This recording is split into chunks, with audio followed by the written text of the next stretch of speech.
Boa noite, queridos. Hoje nós estamos, eu acho que é no nosso sétimo propósito de 21 ministrações, declarando Deus como Senhor da nossa nação, Brasil. E hoje eu quero falar um pouco sobre a história de Esther. A história de Esther é um livro curto e em todo o livro ele há uma característica diferente dos outros. Ele não cita Deus, o nome Deus, mas você sente em todo o livro que você está lendo o poder e a soberania e a graça de Deus agindo sobre o seu povo. A história de Esther, ela nos traz como uma grande lição, você sair da sua zona de conforto.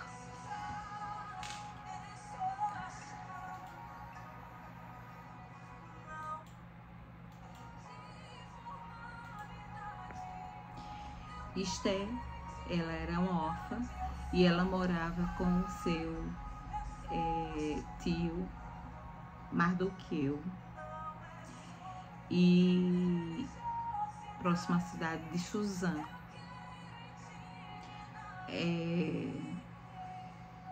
E quem era o rei de Suzã era o rei Xerxes na época. Esther foi cuidada por esse tio. Em algumas literaturas vai dizer que ele era um primo e em outros um tio. Em algumas versões da Bíblia diz que é Mordecai ou Mardoqueu. Isso não tem muito interesse, isso vai dar as traduções, mas o que importa, Esther era uma mulher de Deus e vivia ali nas redondezas da cidade de Suzã junto com o seu tio, assim como demais judeus que ficaram. E o rei Xerxes, ele estava dando uma festa que durou 180 dias. E naquela festa, em um dia daquela festa, ele veio a chamar a sua esposa Vasti para apresentá-la. Ele queria mostrá-la aos convidados. E ela estava realizando uma festa com as suas amigas. E ela simplesmente disse que não iria. Ela se negou a ir até o marido e se apresentar. E os outros nobres chegaram para ele e disse: rei, se você não fizer algo sobre isso, as outras mulheres vão se achar no direito que podem fazer a mesma coisa e vão se rebelar contra seus maridos. Então ele tirou Esther do reinado e mandou que trouxessem as jovens mais belas e virgens que tinha na região. Mordecai, ele trabalhava próximo do palácio, ouviu falar, então ele viu ali uma chance para Esther, já que ela era viúva, não tinha os pais e ele também não saberia até quando ele iria durar, não queria deixá-la desamparada. Esther tem por nome Hadassah e o seu nome foi mudado para Esther. Esther tem o significado de estrela. E ali, em meio àquela escolha daquelas mulheres, ele, quando viu a Esther, ele se encantou por ela e a escolheu.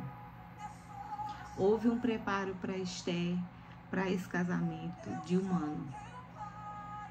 E ela foi preparada para vários tratamentos de beleza, também de tecido, alguns tratamentos de como se pôr à mesa, como ser uma rainha, até que chegasse ao dia do casamento. Mordecai, muito sábio, pediu a que sua sobrinha apenas não falasse que era judia, que ela se protegesse.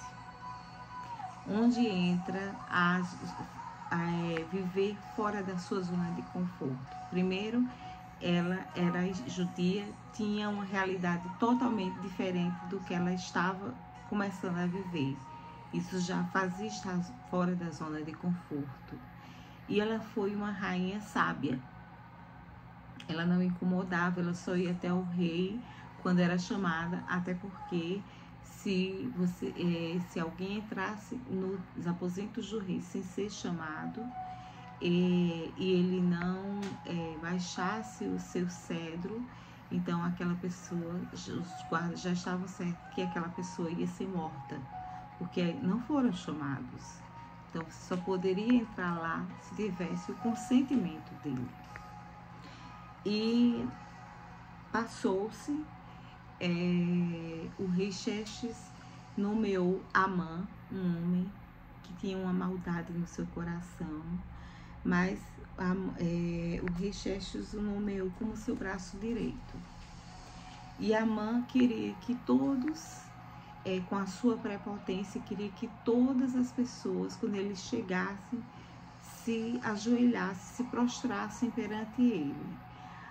Mardoqueu estava trabalhando nas redondezas do palácio e estava no local e ele não se ajoelhou. Antes disso, só voltando um pouco, houve um episódio em que houve uma tentativa de assassinato ao rei e Mardoqueu avisou, fizesse com que chegasse aos ouvidos do rei que dois homens queriam matá-lo. E os homens foram pegos e mortos, enfim. E todos os acontecimentos que haviam dentro do reinado eram escritos num livro de crônicas, que o rei lia de tempos em tempos. E voltando à ocasião de Amã, quando ele soube que Mordecai não se prostrava diante dele, ele se tomou de ódio pela sua grande prepotência. E ele sabia que Mordecai era judeu, então foi até o rei e fez a cabeça do rei para que o rei assinasse um decreto contra os judeus. E com a desculpa de que os judeus eram pessoas que andavam rodeando e não eram de confiança e que podia a qualquer momento tentar armar alguma cilada para o rei. E o rei mandou que fosse assinado um decreto para que no primeiro mês do 12º ano do reinado do rei Xerxes, no mês de Nisan, né, foi feito esse decreto e que fosse sorteado um período para que fosse executado esse plano onde todos os judeus seriam mortos. E foi sorteado que aconteceria no 12º mês, o mês de Adar. E quando Mardoqueu soube disso, ele enfureceu-se, rasgou suas vestes, melou seu rosto de cinzas, porque isso era uma forma de indignação do povo judeu naquela época, fazia parte da sua cultura. E ele mandou que um servo chamasse a Esther. E ele falou para Esther: olha, o rei, a mando de Amã, mandou realizar um decreto para que dia tal, mês tal, todas as províncias que estivessem sobre o domínio do rei Xerxes, elas atacassem todos o povo judeus e matassem, não deixassem um só judeu. E você precisa fazer alguma coisa. A rainha Esther, ela voltou para o palácio e pensou muito e voltou posteriormente até o seu tio e disse para ele que não tinha como ela chegar até o rei, porque já fazia um mês que ele não a chamava. E se ela entrasse nos aposentos dele sem que fosse chamada, ela poderia ser morta se ele não abaixasse o seu cedro, dando permissão sua entrada. Então aí o seu tio disse: olha, Esther, tu podes se recusar em ajudar o teu povo, porque de algum lugar virá ajuda. Ela que queria dizer? Deus mandará ajuda. De alguma forma, Deus salvará o seu povo. Mas tu, porque és rainha, não achas que serás poupada, não. Então, mais uma vez, Esther estava saindo da sua zona de conforto para se posicionar como uma mulher de Deus, como povo de Deus. Então, ela disse ao seu tio: mande que todo o povo judeu jejue por mim por 3 dias e 3 noites, e não bebam e não comam nada neste dia. E eu vou entrar nos aposentos do rei, mesmo sem ser chamada. Aqui no capítulo 4, no verso 15, vai dizer: então Esther mandou esta resposta a Mardoqueu: vá reunir todos os judeus que estão em Suzã, jejuem em meu favor, não comam nem bebam durante 3 dias e 3 noites. Eu e minhas criadas jejuaremos com vocês. Depois disso, irei ao rei, ainda que seja contra a lei. Se eu tiver que morrer, morrerei. Mardoqueu retirou-se e cumpriu todas as instruções de Esther. Houve nesse período, Amã novamente mandou que todo o povo se prostrasse a ele. Novamente, ele se irritou com Mardoqueu. E Amã mandou, amando de sua família, que fosse levantada uma forca para matar Mardoqueu. E Esther se arrumou, ficou muito bela e entrou, foi até os aposentos do rei. Ali mesmo, sobre o risco de ser morta, ela foi até lá, e quando chegou, para a surpresa dele, o rei baixou seu cetro, permitindo que ela entrasse nos aposentos dele. E ele disse: diga, minha rainha, o que tu queres? Porque te dou até metade do meu reino.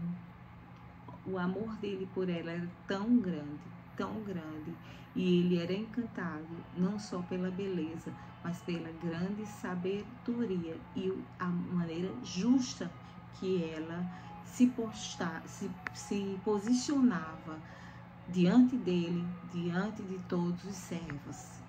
E ela disse que queria fazer um banquete para ele, para Amã.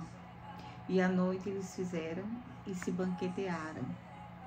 E ela disse: amanhã eu farei um novo banquete, porque te direi a ti algo muito importante, e preciso que a mãe esteja presente. E a mãe, muito prepotente, se achou muito importante. E chegou em casa e disse à família. E a mulher dele mandou que fosse agilizasse a construção da forca para Mardoqueu. E no segundo, quando chegou a noite,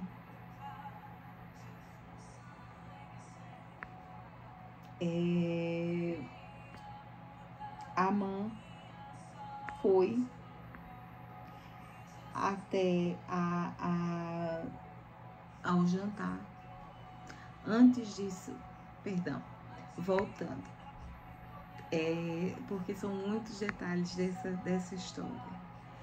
Quando foi à noite, o rei estava para dormir e ele sentiu uma enorme vontade de ler o livro As Crônicas do Reino. E quando ele leu, ele viu que havia o livramento, que Mardoqueu, através de Mardoqueu, que salvou a vida dele. E ele foi perguntar aos seus soldados o que tinha sido feito para honrar aquele homem. E os seus soldados disseram que nada havia feito. Então ele mandou que chamasse Amã, e Amã perguntou: o que se é feito para honrar uma pessoa que livra um rei? E Amã, achando que seria com ele, disse: você tem que pegar um manto do rei, colocá-lo sobre um cavalo, e alguém vai puxando e dizendo: isto é o que se faz ao homem que o rei tem o prazer de honrar. Então Amã, o rei Xerxes disse: pois amanhã você fará isso com Mardoqueu, porque ele salvou minha vida e eu não havia feito nada. Deus é um Deus de justiça. E Deus não tarda em sua justiça. Tudo chega no tempo certo e da maneira correta. E mais uma noite havia pela frente de banquete com Esther. Até que, um certo momento, Esther pediu a fala e disse: meu amado rei, quero te dizer, há um decreto em que tu assinastes para matar todos os judeus, e tu assinastes por causa de amando de Amã. Eu sou judia, tu vais mandar matar eu e todo o meu povo? Porque foi Amã que mandou fazer isso. Então eles não tinham entendido muito bem aquele decreto que ele próprio tinha assinado. Então ele mandou que Amã, após honrar Mardoqueu, fosse enforcado com a forca que ele próprio tinha mandado fazer para Mardoqueu, e assim foi feito. E ele voltou-se para Esther, disse que não tinha como voltar atrás do decreto, mas que liberasse para que todo judeu, onde fosse, no dia exato do decreto, eles tinham toda a abertura para que pudesse batalhar contra os seus inimigos e salvar a vida dos seus e da sua família. E naquele dia do decreto, Deus deu uma grande vitória aos judeus e nenhum foi morto. Todos os inimigos foram destruídos. Naquele dia, o povo judeu comemorou e chamou ali aquela festa de Purim. E era comemorada até os dias de hoje, no meio dos judeus. Então você viu que em todo o tempo, Deus não era relatado Deus, mas a presença de Deus estava sobre toda a história e sobre todo o contexto do livro de Esther. E ela foi colocada em diversos momentos em fora da zona de conforto. Era uma maneira que Deus estava querendo provar a fé daquela mulher. E ela foi fiel, mesmo correndo o risco de morrer. E assim como um jejum de 3 dias e 3 noites, que com certeza deve ter sido acompanhado de uma oração, assim somos nós para a nossa nação. Nenhum mandado, nenhum decreto que venha das trevas pode sobressair ao que vem a vontade de Deus sobre esta terra. E a vontade de Deus é que essa nação seja ganha para o nosso Senhor Jesus Cristo. E que possamos, assim como na história de Esther, pensar, refletir e agir. Oração e oração junto com jejum é uma arma espiritual soberana. É sobrenatural o efeito que Deus manifesta quando vê os seus orarem e jejuarem em prol de causas justas, em prol de verem a sua nação não entregue em mãos de homens maus, mas entregue nas mãos do Senhor, vendo almas sendo salvas, pessoas sendo transformadas. E é isso que eu espero, que assim como eu, você possa estar fazendo neste tempo. Amém? Vamos orar. Pai, eu quero te agradecer nessa noite, Senhor. que mais uma história nós aprendemos, que possamos usar, Senhor, para a nossa vida, sabendo que essas histórias não aconteceram por acaso. Tudo estava nos teus planos, Pai, porque serviriam de ensinamento para o teu povo no futuro. E nós somos esse futuro agora, Pai. Eu creio, Senhor, que nós somos a última geração, Senhor, antes do arrebatamento. E é conosco que tu contas. Então, Pai, toca corações de pessoas, Pai, que estão me ouvindo e que possam usar dessas armas espirituais para que possam proclamar que a nação do Brasil é tua, Pai, e tu és aquele que vai reinar soberano sobre este povo. É no teu nome, no nome de Jesus, que nós te agradecemos. Amém. Deus abençoe cada um.